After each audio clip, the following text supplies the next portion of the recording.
Aujourd'hui, nous allons rendre ma GT3 plus rapide qu'une Lamborghini. Cela va vous paraître complètement stupide. Mais tout ce que nous avons fait sur cette voiture a été stupide dès le départ. J'ai acheté cette GT3 accidentée lors d'une vente aux enchères. Et j'ai ensuite tenté de la reconstruire en 24 heures. 1 heure s'est déjà écoulée. Reconstruire cette voiture était déjà un défi en soi. Mais tenter de le faire dans ce laps de temps s'est avéré un peu trop difficile. Mais même si je ne l'ai pas encore terminée ni même conduite, nous la ferons s'affronter à une Lamborghini. Nous avons donc du pain sur la planche. Parce que nous essayons de faire de cette voiture l'une des GT3 les plus rapides de tous les temps, nous devons être capables de la régler. Pour la régler, il faut aller à l'ECU et le seul accès au moteur se fait par l'arrière. Il faut donc commencer par démonter tout cela pour atteindre l'ECU. Nous ne savons pas encore si c'est possible, car la voiture est très récente, et le seul moyen de le savoir est de sortir l'ECU, le module de contrôle du moteur, qui est généralement monté autour du moteur. Il faut donc démonter de nombreuses pièces de cette Porsche pour pouvoir l'atteindre. Nous pensons donc que l'ECU se trouve littéralement en bas. Nous allons donc l'enlever, et avec un peu de chance, on pourra le retirer.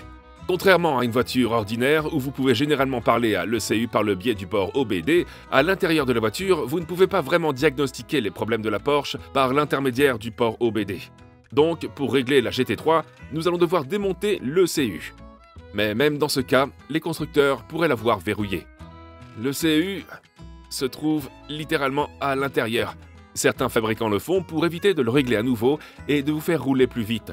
Et le seul moyen de savoir s'il est verrouillé est de le sortir et de l'essayer. Ouais! Maintenant qu'il est sorti, je vais l'emmener à Mallory Performance pour voir si Phil peut y jeter un œil. Cela va-t-il annuler ma garantie? Absolument. Est-elle déjà annulée? Ouais. Absolument. Ça te permettra de savoir si elle est verrouillée ou non. Pourquoi il serait verrouillé? C'est ce que font certains fabricants avec les produits MG1. Boum!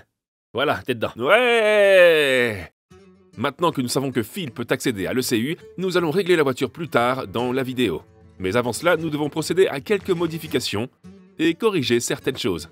Bien, nous essayons de faire vite.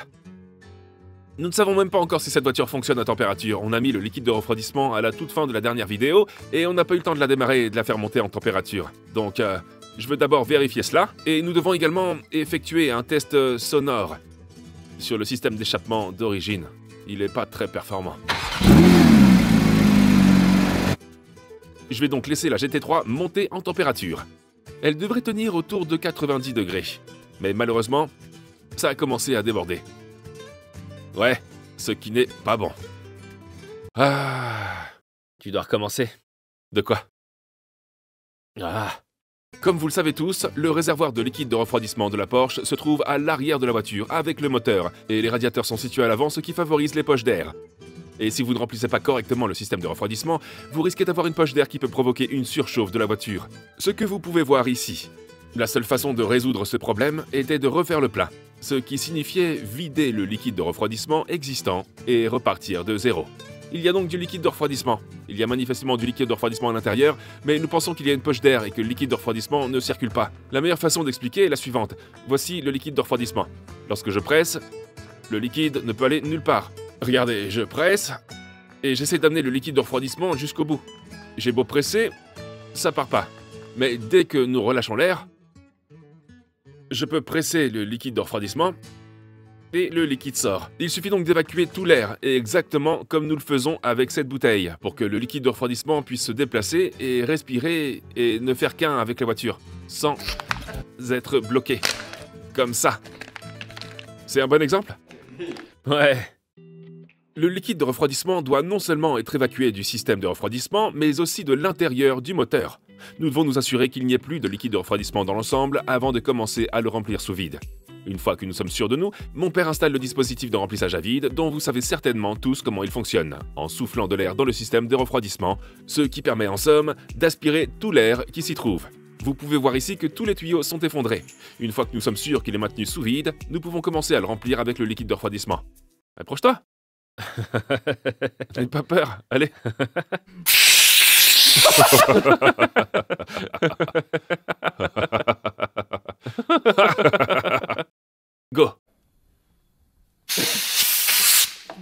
Oh, Oh, la science! Le tuyau est maintenant rempli de liquide de refroidissement. Nous pouvons être sûrs qu'il n'aspirera pas d'air dans le système de refroidissement. Le reste du tuyau repose dans le seau rempli de liquide de refroidissement. Par conséquent, la seule chose qui peut y pénétrer est le liquide de refroidissement. Ça va sûrement fonctionner. Oh! Ensuite, c'est pas tout. Il faut encore faire plus. Regardons ceci. Remplissez le vide, faites tourner à température, bouchon en place, mode sport. Mode sport. Nous y voilà. La raison pour laquelle il faut passer en mode sport est que dans ce mode, le thermostat s'ouvre 10 degrés plus tôt qu'en mode normal. Ça Les marche. deux ventilos. La température se maintient. Oh.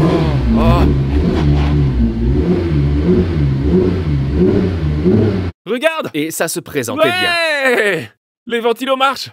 Contrôle de Porsche, on a réussi à la faire monter en température. Contrôle du son.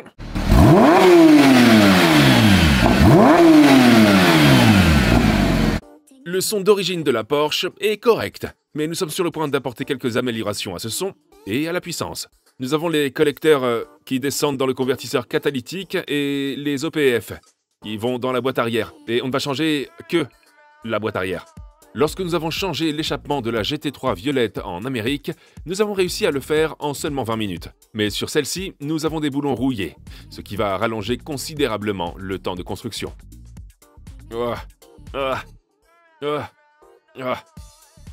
Les boulons qui retenaient la boîte arrière au reste du système d'échappement étaient assez grippés. Nous sommes donc en train de démonter tous les boucliers thermiques, afin d'accéder à ce boulon et de pouvoir les couper. Il faut donc démanteler encore plus de choses pour pouvoir y accéder. Et voilà, mon père s'y met avec une meuleuse d'angle. Et bien sûr, je les ai équipés de lunettes de protection. Mais il choisit quand même le strabisme de sécurité. Hey! Et enfin, les deux côtés étaient terminés. Bienvenue au Royaume-Uni, où les objets sont rouillés au bout d'un an. On a dû couper cette partie. L'étape suivante consiste à le détacher des cintres et il devrait descendre. Il y a deux supports qui maintiennent la boîte arrière sur la voiture, et une fois qu'ils les auront desserrés, nous devrions être libres de retirer le pot d'échappement. Beaucoup de gens diraient que l'échappement de série serait une meilleure option, mais n'oubliez pas que les fabricants doivent respecter un grand nombre de règles en matière d'émissions et de son, ce qui peut vraiment avoir un effet sur la puissance et sur les performances globales de la voiture. Oh mon Dieu! Oh, regarde. Oh, le capteur est en place. La chose la plus folle s'est produite plutôt. Et normalement, les filtres OPF se trouvent ici après le convertisseur catalytique. On a quitté l'unité pendant quoi, 10 secondes? Même pas. Et ils étaient partis. Les filtres OPF ou PPF sont un autre élément que les fabricants doivent placer dans le système d'échappement en raison des émissions. Ceux-ci sont placés après un convertisseur catalytique qui capture les gaz nocifs et susceptibles de s'échapper dans l'atmosphère après la combustion des gaz d'échappement. Mais ces filtres OPF n'affectent pas seulement les performances de la voiture, ils affectent aussi la sonorité. Les deux raisons principales sont que les amateurs d'essence achètent ces voitures. Heureusement, nous disposons d'un échappement JCR en titane, qui vont s'occuper du son et des performances de la voiture. Qui a volé mon EPF? L'ancien système d'échappement comportait des soupapes, de sorte que lorsque vous passez en mode sport, il devient plus bruyant, tandis que le mode normal est plus silencieux. Nous allons retirer ces soupapes de l'échappement standard et les remplacer par le kit de suppression des soupapes JCR. Nous devons faire croire à la voiture que les soupapes sont toujours là, sinon elle passera en mode limp. Mais sur le nouvel échappement, il n'y a pas de soupape du tout. Nous voulons entendre le cri de la Porsche, quel que soit le mode utilisé. Le kit de suppression de la valve est branché comme une valve normale, mais il n'est pas connecté à quoi que ce soit. Et ensuite, je peux connecter le nouvel échappement JCR en titane. Comme vous pouvez l'imaginer, il est beaucoup plus léger que l'échappement de série. Et avec le petit tuyau en X au milieu, il va augmenter le flux d'échappement, ce qui devrait aider à la fois pour la puissance et pour le bruit. Nous sommes sur le point de le découvrir. Vous êtes prêts? Vous êtes prêts?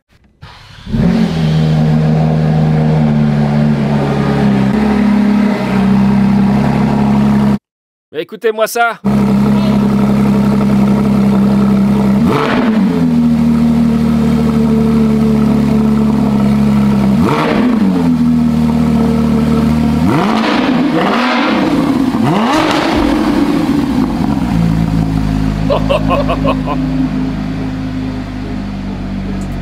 Oh mon Dieu! Et nous ne l'avons même pas encore conduite. Passons au banc d'essai.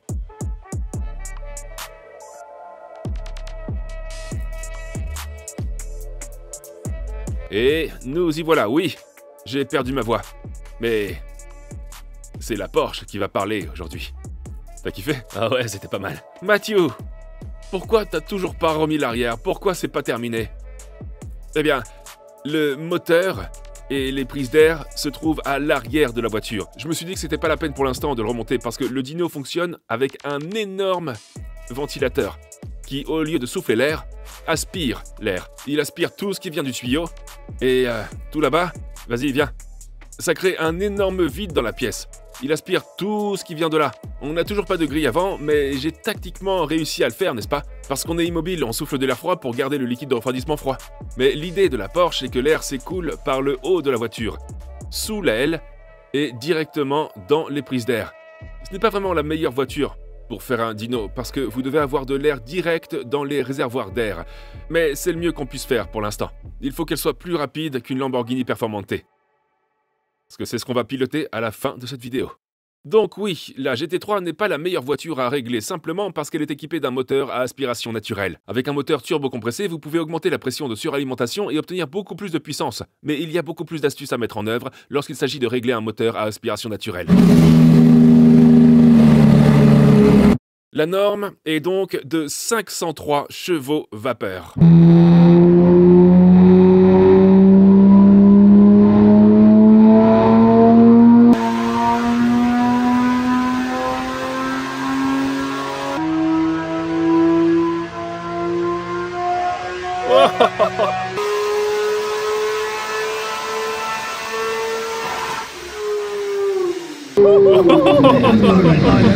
Oh mon Dieu! Mais pour être honnête, les résultats de la première course n'étaient pas vraiment très bons. Oh, 474. Voilà le problème. Nous sommes à 474 chevaux vapeur. Mais, encore une fois, c'est le problème de l'air à l'intérieur de la voiture. Le moteur est à l'arrière et l'air vient de l'avant.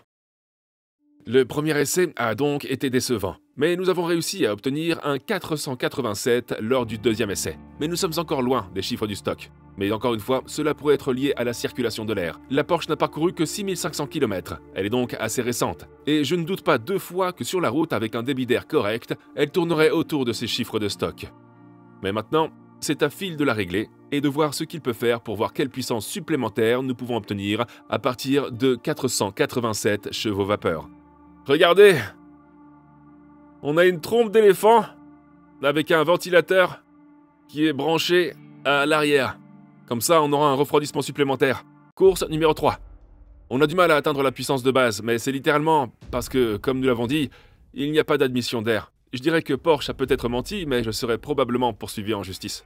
Donc maintenant, avec un réglage et un flux d'air supplémentaire à l'arrière, nous espérons obtenir des chiffres plus élevés. Avec un peu de chance, nous pourrons au moins espérer dépasser la puissance du stock. Mais c'est à Phil de gérer maintenant. Allez, la GT3.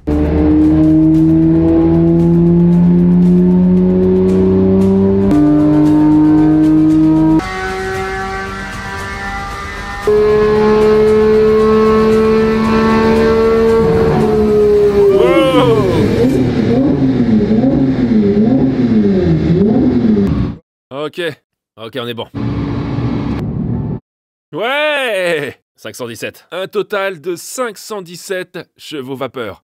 Franchement, pour une course de dynamo, c'est pas mal du tout. C'est une voiture à aspiration naturelle, c'est pas la voiture la plus facile à régler, tout le monde fait les Turbo S. Je pense... J'ai rien contre les Turbo S. La Turbo S, c'est très bien. Ça doit être la prochaine voiture de Matt. Tout le monde vote. Pour que Matt achète une Turbo S. Apparemment, je dois le faire. 517 chevaux vapeur, soit une augmentation de 30 chevaux par rapport à ce que nous avions lorsque nous sommes allés sur le banc d'essai. Et je soupçonne qu'elle sera bien plus élevée avec le bon flux d'air une fois que nous serons sur la route, mais nous le découvrirons plus tard dans la vidéo. Mais maintenant, je dois terminer cette GT3 pour pouvoir la conduire pour la première fois sur la route. La première chose à enlever est le pare-choc afin de pouvoir installer la calandre que nous n'avions pas encore dans la première vidéo. Il suffit de le clipser par l'arrière, et il y a ensuite de nombreuses autres garnitures qui se placent aussi à l'arrière. Comme il fait très froid, de nombreuses garnitures étaient très difficiles à enfoncer. Le fait de les chauffer à l'aide d'un pistolet thermique permet d'assouplir les clips des garnitures, ce qui nous a permis de les enfoncer plus facilement. Maintenant que le pare-choc avant est terminé, nous pouvons l'aligner sur la voiture, y connecter tous les connecteurs électriques pour les phares et le fixer sur les ailes. Complet. Ensuite, il y a les soubassements, et il y en a tout un tas. Le dessous de la voiture de la GT3 n'est pratiquement qu'un seul bas de caisse à lui tout seul. Je vais donc commencer par le soubassement qui se trouve à l'avant. Puis je passerai à l'énorme sous-couche qui se trouve au milieu. Tous ces éléments manquaient. Nous pensons que la voiture a probablement été endommagée et que lorsqu'elle a été confiée à l'atelier de carrosserie de l'assurance, toutes les pièces endommagées ont été enlevées et n'ont jamais été remises sur la voiture avant qu'elle ne soit vendue aux enchères. Et même sur ces soubassements, il y a des conduits séparés pour guider l'air là où il doit aller. Bien. Il ne reste plus qu'à reconstruire entièrement le train arrière. C'est ce qui nous reste. J'ai essayé d'acheter l'aile arrière en carbone du kit Monte, mais malheureusement, je n'ai pas pu acheter les ailes séparément. Vous devez acheter le kit de carrosserie complet de Monte, qui coûte environ 50 000 livres. J'ai donc laissé tomber. J'ai donc renoncé à cette solution et j'ai décidé de recouvrir l'aile d'un revêtement noir satiné assorti au reste de la voiture. Une fois cela fait, mon père et moi avons mis le pare-choc. Il nous aide. Regarde, tu fais comme ça. Pendant que mon père et son chien posaient le pare-choc, j'ai installé tous les feux, le baquet arrière, l'aile et enfin le diffuseur. D'accord, c'est à peu près complet. Et ça devrait être tout à fait impeccable. Mais nous sommes sur le point de le découvrir parce qu'il y avait beaucoup de défauts sur le tableau de bord. Ensuite, je pourrais enfin rouler pour la première fois depuis le réglage, depuis l'échappement et depuis que j'ai tout remonté. La première chose à faire est de scanner les codes d'erreur. Sur le tableau de bord, on a défaut de transmission, défaut de direction de l'essieu arrière, défaut d'ABS PSN, défaut d'appel d'urgence, manque de liquide de lave-glace, défaut de l'airbag, défaut du système de protection des piétons, défaut du contrôle du moteur, défaut du différentiel arrière. Et il y a beaucoup de défauts. Il s'agit maintenant de brancher le lecteur de défauts sur le port OBD et de lire tous les défauts que nous avons. Nous avons littéralement tous les défauts. Je me contente d'une clarification rapide. Mais on va voir ce qu'il en est. Donc je pense qu'on peut se débarrasser de ça. D'après mon expérience, la meilleure chose à faire est littéralement d'effacer tous les défauts. D'éteindre la voiture, de la rallumer et de voir ce qui revient. Déverrouiller. La voiture pense que je viens de monter. Je vais la démarrer. On va vérifier le tableau de bord et voir s'il y a des erreurs. Allez. Ouais.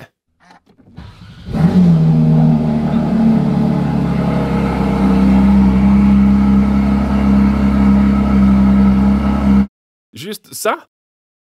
C'est tout? Pas d'airbag? C'est tout? C'est fait? Pas d'erreur? Ouais!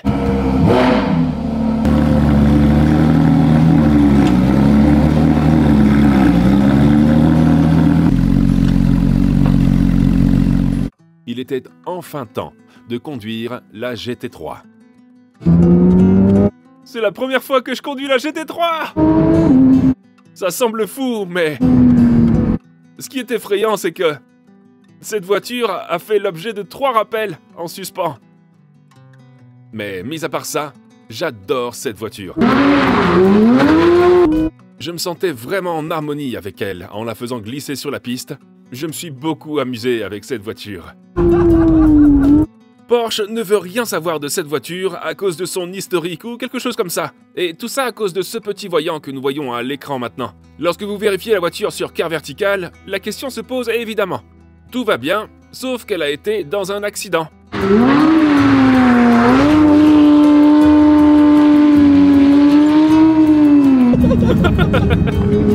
Nous pouvons maintenant voir toutes les lignes de kilométrage. Elle n'a jamais été volée, mais elle a été déclarée accidentée. La base de données de Porsche indique qu'elle l'a été. Par conséquent, les rappels en cours et la garantie sont pratiquement annulés.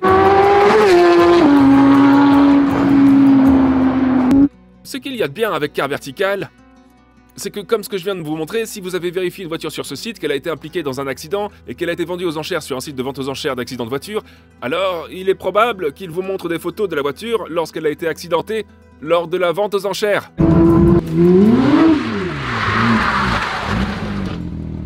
En effet, vous pouvez vérifier votre voiture à l'aide de Car Vertical, dont le lien est dans la description ci-dessous. Et si vous utilisez le code MAT, vous obtiendrez également une réduction sur ce chèque. Il faut maintenant jeter un coup d'œil à cette 992 GT3, ici. C'est l'heure de la course. C'est une journée glissante pour lui aussi.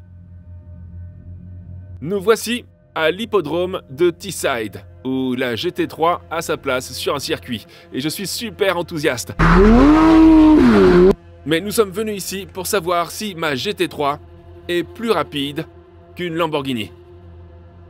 La Lamborghini Huracan Performante. Une véritable supercar. Cette voiture est beaucoup plus puissante que la GT3. Sa puissance est de 631 chevaux vapeur contre 517 pour la nôtre. Elle est également dotée de 4 roues motrices, contrairement à la propulsion arrière, et elle ne pèse que 72 kg de plus. Même avec le système à 4 roues motrices et un énorme moteur V10. Nous recevons Ben, du podcast Road to Success, dont j'ai bien sûr consulté les liens dans la description et sur l'écran. Aujourd'hui, il est le pilote de la Huracan. J'espère que tu seras rapide aujourd'hui. Je suis un peu inquiet. Sur le papier, la Lamborghini Huracan Performante devrait absolument dominer la GT3.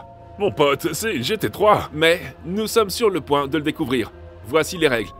Nous allons faire quelques tours de chauffe. Et il ne restera qu'un seul et unique tour rapide. Ben partira en premier dans la Lamborghini Huracan. Je ne connaîtrai pas son temps. Et ensuite, je ferai mon tour de piste après la Huracan. Les jeux sont faits. Rien ne va plus. On fait un test sonore. Oh non, je crois que les clés n'ont plus de batterie. C'est ça ce qu'ils font chez Lamborghini? T'es obligé de faire ça avec ta Porsche, toi? Non, ma Porsche a démarré du premier coup. J'ai réussi.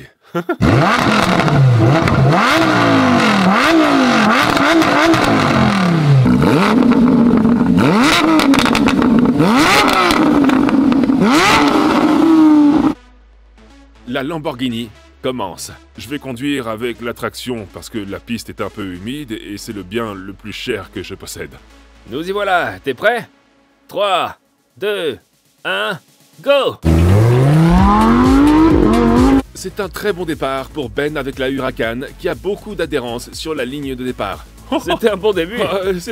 Voici le truc. 4 roues motrices par rapport aux roues arrière motrices sur une surface légèrement humide. Mais il n'a pas tardé à se battre pour sortir des virages.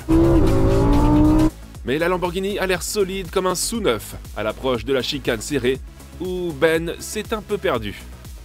Wow! Après cette chicane, il s'engage dans un virage à gauche plus rapide en essayant de garder la traction. Il accélère dans la descente de la colline vers une épingle à cheveux plus lente. Je vais plus vite, je vais plus vite, je vais plus vite. Et il appuie à nouveau sur l'accélérateur. Il s'en moque! Il est si riche! Ok, on y va lentement. On va lentement ici, lentement. Il entre maintenant dans une zone plus technique de la piste. Avant d'entrer dans l'épingle à cheveux qui vous amène sur la longue ligne droite. Après la ligne droite, vous devez freiner à fond dans un virage à droite. Un virage à gauche, un virage à droite, puis une autre épingle à cheveux lente. Allez, Ben. Et avant l'épingle finale, c'est l'avant-dernier virage pour franchir la ligne. Ouais. C'était bien. C'était un bon tour. Ça avait l'air rapide. C'était bien. Non, T'as vraiment eu un pas. petit moment d'émotion. Tu sais quoi, si j'avais été plus lent, ça aurait été plus rapide. Ah ouais, d'accord, ouais. À chaque coin, j'étais sur le côté. Vraiment, à chaque virage. À chaque virage. C'est maintenant au tour de la Porsche. Votre carrosse est arrivé. Je sais pas quel est le temps que je dois battre. On verra bien. On va la chauffer un peu.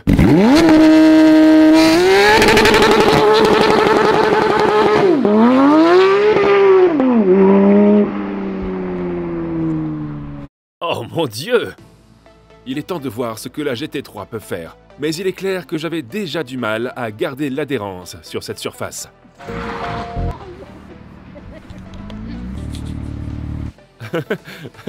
Peut-être que je devrais utiliser certaines des aides que j'ai ici. Ouais, ils doivent tous être allumés. Néanmoins, je me suis présenté sur mon tour de piste. Normalement, sur une piste mouillée, la vitesse est la seule caractéristique de la voiture. C'est donc ce qu'on va essayer de faire. T'es prêt? 3, 2, 1, go! la lutte pour l'adhérence dès le départ. Ce n'était pas le meilleur départ. Pas le meilleur départ du tout parce que nous avons perdu beaucoup d'adhérence sur la ligne de départ. J'ai pas utilisé la fonction de lancement. Non, je l'ai pas utilisée. Il ne reste plus qu'à continuer. Dans le virage serré à droite puis à gauche, Ben a eu quelques difficultés. Oh, il est rapide. On reste tranquille. J'ai réussi à rester propre en rentrant dans l'épingle à cheveux. Je rentre dans l'épingle à cheveux maintenant. J'essaie de ne pas casser la traction. Donc j'ai l'impression que c'est le moment le plus rapide. Allez, on utilise la traction. Je me dirige maintenant vers la longue ligne droite. Mon pied est sur l'accélérateur. Nous entrons maintenant dans la petite section étroite. Oh, ça va être serré. Il est tellement meilleur que moi sur ce tour. Avant le dernier virage et sur la ligne de démarcation de l'autre côté de la ligne.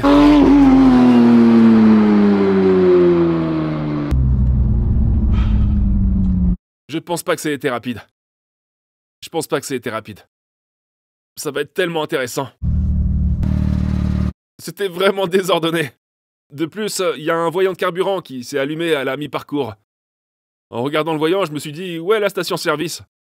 Et comme j'en trouvais pas, alors j'ai continué. Nous allons maintenant voir si nous en avons fait assez. La GT3 peut-elle vraiment battre une supercar? Je l'espère. Voyons ce qu'il en est. Ben, on va commencer par toi. D'accord. La Lamborghini Huracan Performante Spider. Temps 1 heure 13 secondes 67 centièmes. D'accord. La Porsche GT3. Je suis confiant. Non. Non, non. 1 minute 16 secondes Non, non. et 3 centièmes. 3 secondes de moins. Je suis heureux de voir que t'as gagné en toute humilité. Nous avons perdu, et de loin. Nous avons tous les deux convenu que même si nous avions un pilote professionnel dans la GT3, il aurait du mal à gagner 3 secondes. Mais même si j'ai perdu, j'ai gagné une merveilleuse expérience. J'aime cette GT3 dans tous les cas. Wow! Mais que s'est-il passé exactement avec les tours de piste? Voici donc les tours. Ben est en haut et moi en bas. Alors on peut voir que dès le début, Ben prend un excellent départ. Et il arrive pratiquement au niveau des pneus, comme vous pouvez le voir dans la fenêtre du conducteur. Alors que moi, je suis à des kilomètres de distance de ces pneus. Donc Ben a 2 secondes d'avance sur moi, avant même que j'arrive. Et à partir de ce moment-là, je suis à 2 secondes derrière pendant pratiquement tout le tour. Je gagne dans certains virages, je perds dans d'autres, mais somme toute, la Huracan était bien meilleure en sortie de virage que la Porsche GT3. Donc non, la GT3 n'est pas plus rapide que la Lamborghini Performante. Et ma conduite est terrible, je vais répondre à cette question dans les commentaires. C'était mouillé? Oui, je vais répondre aussi dans les commentaires. Je ne pense pas que même si je faisais le tour le plus propre de tous les temps, je pourrais rattraper 3 secondes. Merci beaucoup d'avoir regardé. Si vous avez apprécié cette vidéo, abonnez-vous et donnez-moi un like et je vous donne rendez-vous dans la prochaine vidéo. Peace out. Je filme ça comme un second tour. Parce que Matt pense qu'il peut faire plus vite et qu'il ne sait pas perdre. 1:17. Il était 1 seconde plus lent. Like a drug that I just can't deny.